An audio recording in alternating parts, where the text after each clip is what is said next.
Hello everyone. आज के video में देखेंगे कि किस तरीके से आप फ्लिपकार्ट की मल्टीपल स्टेट की सिंगल सेल्स रिपोर्ट को एक साथ टैली में इंपोर्ट कर सकते हैं। इसके लिए आपको डाउनलोड करना होगा quick account ultimate plus version, जो कि दी गई वेबसाइट से आप डाउनलोड कर सकते हैं। हम स्टार्ट करते हैं।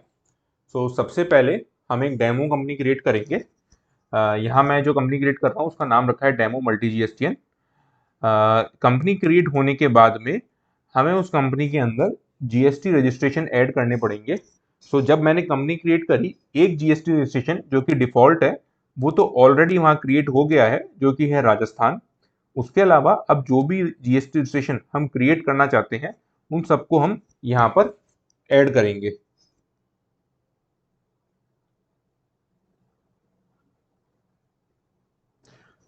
यहाँ आप देख रहे हैं जीएसटी रजिस्ट्रेशन ऑप्शन आ रहा है। अब सबसे पहले मैं अपने एग्जिस्टिंग रजिस्ट्रेशन को अल्टर करता हूँ। उसके लिए हम क्लिक करेंगे अल्टर एग्जिस्टिंग पर।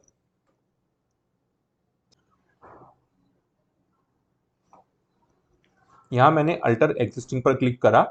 यहाँ क्लिक करने के बाद में यहाँ पर हम अपना जो राजस्थान का जीएसटी नंबर है वो जीएसटी नंबर डालेंगे।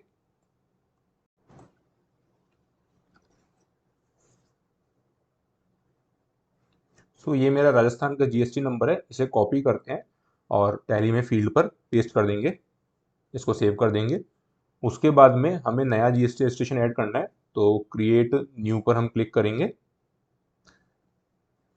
अब जो मेरा नेक्स्ट रजिस्ट्रेशन है कर्नाटका में है, यहाँ कर्नाटका सेलेक्ट करेंगे और कर्नाटका का जीएसटी नंबर कॉपी करेंगे। कर्नाटका का क्रिएट होने के बाद में अभी हमारा जो थर्ड रजिस्ट्रेशन है वो हरियाणा है, तो हम हरियाणा का रजिस्ट्रेशन क्रिएट कर रहे हैं और उसका जीएसटी नंबर कॉपी कर रहे हैं। अभी हमारे 3 जीएसटी रजिस्ट्रेशन टैली में क्रिएट हो चुके हैं, जो हम अभी आपको दिखाएंगे स्क्रीन पे। अल्टर में जाएंगे, अल्टर में जीएसटी रजिस्ट्रेशन, यहाँ पर तीनों रजिस्ट्रेशन दिखेंगे।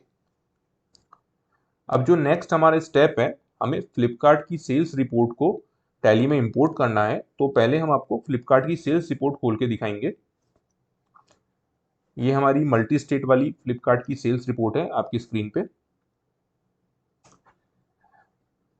इस स्क्रीन में आप देखेंगे अलग अलग सेलर जीएसटीएन आ रहे हैं, यानी कि हम कर्नाटका से भी प्रोडक्ट सेल कर रहे हैं, राजस्थान से भी सेल कर रहे हैं और हरियाणा से भी सेल कर रहे हैं। सेल्स रिपोर्ट में आप देखेंगे तो टोटल कुछ 6000 प्लस इसमें रो आइटम्स हैं। ये कंप्लीट डेटा हम टैली में आपको इंपोर्ट करके दिखाएंगे। अब चूंकि यहाँ पर 3 स्टेट है, हम क्या करेंगे, टैली के अंदर तीनों स्टेट के लिए सेपरेट सेल्स वाउचर बनाएंगे और सेपरेट क्रेडिट नोट वाउचर बनाएंगे। सिमिलरली हम तीनों स्टेट के लिए सेल्स के लेजर भी सेपरेट बनाएंगे and CGST, SGST and IGST ledgers भी हम सेपरेट बनाएंगे। इसका फायदा ये होगा कि जब भी हमें किसी पर्टिकुलर स्टेट का कोई भी सेल्स लेजर देखना है या कोई भी ड्यूटीज एंड टैक्सेस का लेजर देखना है तो हम इजीली देख पाएंगे। अगर हम कॉमन लेजर रखते हैं तो वहाँ एंट्री सारी मिक्स हो जाएगी और जब हम जीएसटी पोर्टल से कुछ रिकंसिलेशन करेंगे तो हमें प्रॉब्लम आएगी।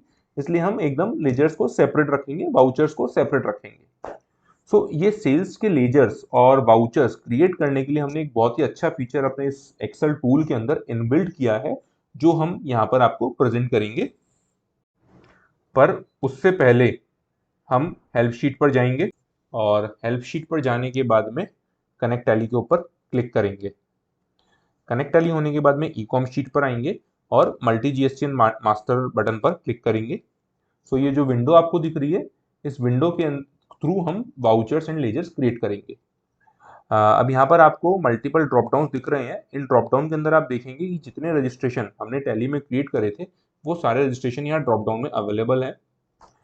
नीचे वाउचर्स के अंदर हम सेल्स और क्रेडिट नोट का वाउचर क्रिएट करेंगे, सेलेक्ट करेंगे, क्योंकि हम ये दोनों वाउचर टैली में क्रिएट करना चाहते हैं। एंड देन लेजर्स के लिए हम सेल्स एंड जीएसटी के लेजर्स पे टिक करेंगे। अब वाउचर क्रिएट करने के लिए क्रिएट वाउचर पे क्लिक करेंगे। जैसे ही क्लिक करेंगे आपको मैसेज आएगा 6 वाउचर्स क्रिएटेड। यहाँ 6 वाउचर्स कौन से हैं, सेल्स के 3 वाउचर एंड क्रेडिट नोट के 3 वाउचर। देन हम लेजर पर क्लिक करेंगे तो यहाँ पर मैसेज आएगा all ledgers have been created. अब हम देखेंगे कि टैली में कौन से वाउचर्स एंड लेजर्स क्रिएट होंगे। हुए हैं उसके लिए हम स्टैटिस्टिक्स में जाएंगे और यहाँ आप देख सकते हैं क्रेडिट नोट के 3 वाउचर क्रिएट हुए हैं, Haryana, Karnataka and Rajasthan. Similarly sales के भी 3 वाउचर क्रिएट हुए हैं। लेजर्स के अंदर जाते हैं तो यहाँ आप देख सकते हैं सीजीएसटी, एसजीएसटी, आईजीएसटी तीनों के स्टेट वाइज लेजर्स क्रिएट हो गए हैं और उनकी स्टेट वाइज ग्रुपिंग भी हो गई है। लास्ट में आकर के देखेंगे तो आप देखेंगे कि सेल्स के भी स्टेट वाइज लेजर क्रिएट हो चुके हैं।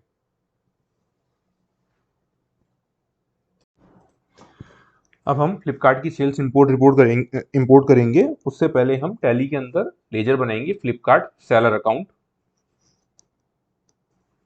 ग्रुप लेंगे उसका सन्ड्री डेटर्स।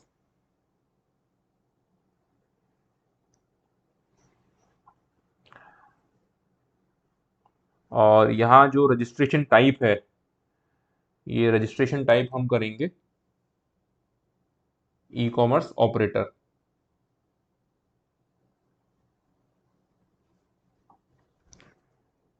इसको सेव कर देंगे और उसके बाद में हम नया लेजर बनाएंगे शिपिंग के नाम से, जिसका ग्रुप सेलेक्ट करेंगे इनडायरेक्ट इनकम। यहाँ पर HSN हम स्पेसिफाई करेंगे। ये इंपॉर्टेंट इसलिए है क्योंकि शिपिंग का HSN फ्लिपकार्ट रिपोर्ट में नहीं आता है, इसलिए हम यहाँ लेजर बनाते टाइम यहीं पर स्पेसिफाई कर देंगे। अभी मैं इसका HSN 9971 यहाँ पर डालूंगा। बाकी आपका जो भी इसका HSN होता है आप वो यहाँ पे डाल सकते हैं। अभी मैंने एक टेस्ट HSN डाल रहा हूँ, कोई सा भी एक HSN डालना है तो मैं एक डाल रहा हूँ, बट आपका इसको HSN को चेक करेंगे शिपिंग के लिए कौन सा HSN आपको लगता है और वो HSN आप यहाँ पे डालेंगे। जीएसटी रेट की अगर बात करें तो जीएसटी रेट हम यहाँ पर स्पेसिफाई नहीं करेंगे क्योंकि जीएसटी रेट जो है वो आइटम के अकॉर्डिंग लगती है, तो हो सकता है मल्टीपल आइटम पे डिफरेंट डिफरेंट जीएसटी रेट हो, तो वो हम जब वाउचर क्रिएट करेंगे तो सॉफ्टवेयर के थ्रू ऑटोमेटिकली वाउचर में स्पेसिफाई हो जाएगी। अभी यहाँ पर खाली एज पर company oblique group search select कर लेंगे, फिर शिपिंग के इस लेजर को सेव कर देंगे। इसके बाद में quick account e com sheet पर आएंगे और फ्लिपकार्ट सेल्स पर क्लिक करेंगे। First option sales report choose करेंगे और जहां भी आपकी फ्लिपकार्ट की सेल्स रिपोर्ट है उसे हम ब्राउज विंडो से सेलेक्ट करेंगे। जैसे आप इसको सेलेक्ट करेंगे जो सॉफ्टवेयर है फ्लिपकार्ट का सारा डेटा मैनेज करेगा और उसको प्रॉपरली सेट करके इस टूल के अंदर सारा डेटा कॉपी कर देगा ऑटोमेटिकली।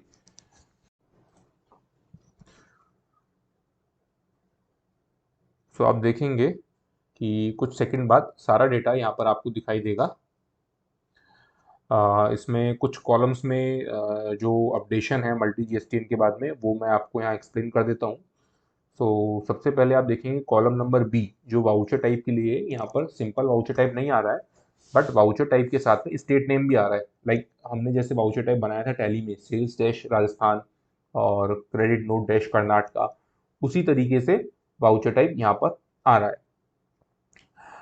इसके बाद की जो कॉलम है वो सब सेम ही है। जो एच आई कॉलम है परचेज सेल्स लेजर नेम का, उस कॉलम में आप देखेंगे कि जो सेल्स का लेजर है उसके साथ में स्टेट नेम भी आ रहा है, क्योंकि हम स्टेट वाइज अलग अलग सेल्स लेजर बना रहे हैं। तो यहाँ पे sales dash Rajasthan, sales dash Haryana या सेल्स डैश कर्नाटका, इस तरह से सेल्स के लेजर भी आ जाएंगे।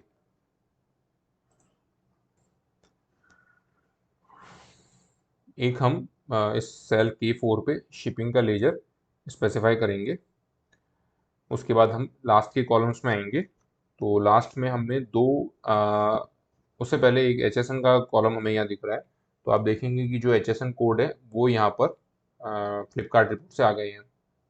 अब अगर लास्ट के दो कॉलम्स में आते हैं तो लास्ट में हमने दो नए कॉलम ऐड करे हैं, एक है सप्लाई फ्रॉम स्टेट और दूसरा है जीएसटी रजिस्ट्रेशन। तो सप्लाई फ्रॉम स्टेट में जिस स्टेट से मेटेरियल आपने सप्लाई किया है वो स्टेट का नाम आ रहा है, और जीएसटी रजिस्ट्रेशन में जो उसका टैली के अंदर जीएसटी रजिस्ट्रेशन क्रिएट हुआ है उसका नाम ऑटो पॉपुलेट आ रहा है। इसे आप टैली से मैच भी कर सकते हैं। उसके लिए टैली में जाएंगे। टैली में जाने के बाद में हम अल्टर ऑप्शन पे जाएंगे और यहाँ पे टाइप करेंगे जीएसटी रजिस्ट्रेशन। यहाँ आप देख सकते हैं जीएसटी के 3 रजिस्ट्रेशन हमने ऐड किए थे, वो तीनों रजिस्ट्रेशन के जो एग्जैक्ट स्पेलिंग है वो स्पेलिंग यहाँ पर मैच हो रही है।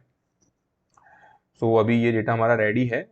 इस डेटा पर अब हम सॉर्ट बाय वाउचर नंबर पर क्लिक करेंगे, उसके बाद में वैलिडेट के ऊपर क्लिक करेंगे।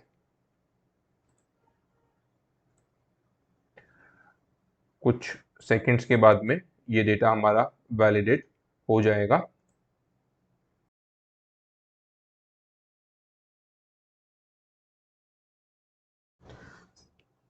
सो आप देख रहे हैं कि ये डेटा वैलिडेट हो रहा है, और ये जो कॉलम है वी कॉलम, इस वी कॉलम के अंदर आप देख रहे हैं जितने स्टॉक आइटम है सारे रेड हाईलाइट हुए हैं। ये सारे स्टॉक आइटम टैली में अवेलेबल नहीं है, इसलिए यहाँ पर रेड हाईलाइट हो गए हैं। और यहाँ से ये सारे stock item HSN code and GST rate के साथ में जो हमारी आइटम क्रिएशन शीट है, आइटम इंपोर्ट्स, इसमें ट्रांसफ़र हो गए हैं। यहाँ ड्रॉप डाउन से हमको यूनिट सेलेक्ट करनी है। तो ये यूनिट आपको पहले टैली में बनानी होगी और उसके बाद आप कनेक्ट टैली करेंगे। मैं पहले ऑलरेडी बना चुका हूँ, तो मैं ड्रॉप डाउन से यूनिट सेलेक्ट कर लेता हूँ। यूनिट सेलेक्ट करने के बाद में हम एक्सपोर्ट टू टैली पर क्लिक करेंगे। सो आप देखेंगे जितने भी 300 प्लस कुछ स्टॉक आइटम है, ये कुछ ही सेकंड के अंदर टैली में क्रिएट हो जाएंगे। जैसे ही आपके टैली में क्रिएट हो जाते हैं, उसके बाद में आप फिर से ई कॉम शीट पर जाएंगे, और अगर रिमेनिंग कुछ एरर्स हैं तो उनको हम यहाँ पे ठीक करेंगे। रिमेनिंग एरर चेक करने के लिए हम एरर शीट में जाते हैं, तो यहाँ पर आपको दिख रहे हैं कि सारे एरर्स में कॉलम वी आ रहा है, ये सारा सेल एड्रेस है। तो जैसे V20 V23 ये सब सेल एड्रेस है, तो वी कॉलम है इसमें। अब सबसे लास्ट में अगर हम जाएंगे तो हमें वी के अलावा अदर कॉलम्स भी दिख रहे हैं, तो वो अदर कॉलम्स में जो एरर है वो भी हम यहाँ पे ठीक करेंगे। तो जैसे यहाँ डेट का इशू था, तो यहाँ पर हमने डेट ठीक कर दी है। उसके अलावा जो नीचे एच कॉलम है, ये स्टेट का कॉलम है, यहाँ स्टेट की स्पेलिंग में कुछ इशू है, तो वो हम ठीक कर देंगे यहाँ पे। यहाँ ड्रॉप डाउन से हम स्टेट सेलेक्ट करेंगे।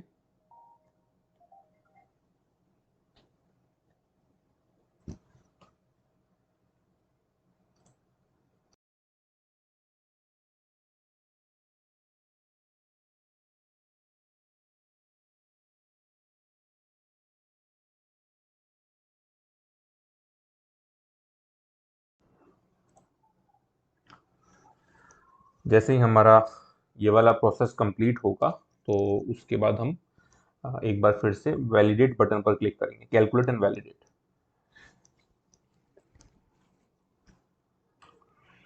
ये प्रोसेस कंप्लीट हो गया है और कैलकुलेट वैलिडेट पे हमने क्लिक किया।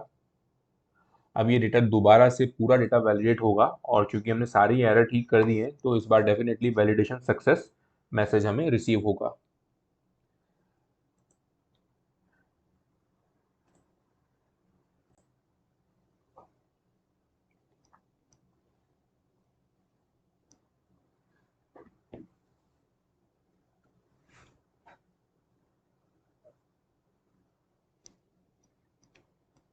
ये देखिए मैसेज आ गया है, वैलिडेशन सक्सेस, इसको ओके कर देंगे और अब क्लिक करेंगे एक्सपोर्ट टू टैली बटन पे। सो XML जनरेशन का जो प्रोसेस है, ये XML जनरेशन का प्रोसेस स्टार्ट हो गया है। तो 6000 रोज की जो XML है वो कुछ 1 मिनट के अंदर जनरेट हो जाएगी, और उसके बाद में उस XML का टैली इंपोर्ट का प्रोसेस स्टार्ट होगा। तो जैसे ही XML जनरेट हो जाएगी, हमें एक मैसेज रिसीव होगा that XML file has been generated.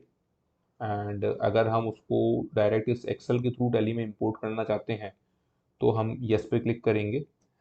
But अगर हम उसको यस पे क्लिक करते हैं, तो जब तक वो टैली में इंपोर्ट नहीं होता है, तब तक हमारा टैली और एक्सेल दोनों हैंग हो जाएगा। और दूसरा ऑप्शन होता है कि हम यहाँ पर नो पे क्लिक कर दें, और जो XML फाइल का पार्ट है वो टैली में मैनुअली डाल दें, जिससे कि वो XML फाइल टैली में मैनुअली इंपोर्ट हो जाएगी। देखिए ये ऑप्शन आ गया है। तो अभी चूंकि मेरे को XML फाइल मैं एक्सेल के थ्रू नहीं भेजना चाहता, उससे मेरा एक्सेल भी हैंग होता है और टैली भी हैंग होता है, इसलिए मैं यहाँ पर इसको नो कर दूंगा। और यहाँ पे नो करने के बाद में इसका जो फाइल पाथ है, वो फाइल पाथ सिस्टम की मेमोरी में कॉपी हो जाएगा, जो कि मैं टैली में जाके पेस्ट कर सकता हूँ। सो अब हम टैली में जाते हैं, और यहाँ पर एक ऊपर ऑप्शन आ रहा है इंपोर्ट, इस पर क्लिक करेंगे, ट्रांजेक्शन पे जाएंगे और यहाँ फाइल पाथ पेस्ट कर देंगे। फाइल पाथ जैसे ही आपने नो किया था वहाँ शीट में, तो सिस्टम की मेमोरी में कॉपी हो गया था, तो डायरेक्टली हम जब कंट्रोल भी यहाँ प्रेस करेंगे टैली में, तो वो आ जाएगा। अभी टैली के अंदर वो इंपोर्ट का प्रोसेस स्टार्ट हो गया है। अब थोड़ी देर हम होल्ड करेंगे। आप देख सकते हैं एक्सेल अभी हैंग नहीं हुआ है, क्योंकि हमने डायरेक्टली वहाँ पे पार्ट डाला था, तो एक्सेल का काम कंप्लीट हो गया है और एक्सेल पे हमारी वर्किंग, हम कुछ भी दूसरी वर्किंग कर सकते हैं। और टैली के अंदर बैकग्राउंड में अभी वो प्रोसेस चल रहा है। जैसे ही यह कंप्लीट हो जाता है हम आपको टैली का GSTR1 दिखाएंगे। सो टैली के अंदर जो इंपोर्ट प्रोसेस हमने चलाया था, वो इंपोर्ट प्रोसेस कंप्लीट हो चुका है और हम टैली की गेटवे ऑफ टैली स्क्रीन पर आ चुके हैं। अभी हम सबसे पहले ट्रांजेक्शन्स देखते हैं कि हमारे कितने ट्रांजेक्शन्स क्रिएट हुए हैं। तो यहाँ हम देख सकते हैं हमारे 6217 ट्रांजेक्शन्स क्रिएट हुए हैं। और यहाँ एक्सेल में भी हम देख सकते हैं कि हमारे जो नंबर ऑफ एंट्रीज है 6270 आ रही है। ऊपर जो आपको डेटा रो काउंट दिख रहा है 6325, ये आपका डेटा है 6325 रोज में। बट कुछ कुछ वाउचर्स ऐसे हो सकते हैं जिसमें 2 आइटम है या 3 आइटम है, तो उन वाउचर्स के डेटा रो काउंट ज़्यादा होता है but number of entry single होती है। वापस टैली में आ जाते हैं। टैली में आने के बाद में हम अब GST रिपोर्ट देखते हैं, क्योंकि हमारा मेन पर्पस था मल्टीपल स्टेट की GST रिपोर्ट एक ही कंपनी में देखना, टैली प्राइम 3.0 में। तो हम GST रिपोर्ट खोलते हैं, display status report, GST report, GSTR1। उसके बाद हम यहाँ पे पीरियड डालेंगे 1 अप्रैल टू 30 अप्रैल। और आप ये देख सकते हैं ये हमारे सारे ही ट्रांजेक्शन इस GST रिपोर्ट में आ गए हैं। सो अभी ये जो GST रिपोर्ट डिफॉल्ट ओपन होता है, ये सारे रजिस्ट्रेशन का कंबाइंड रिपोर्ट है।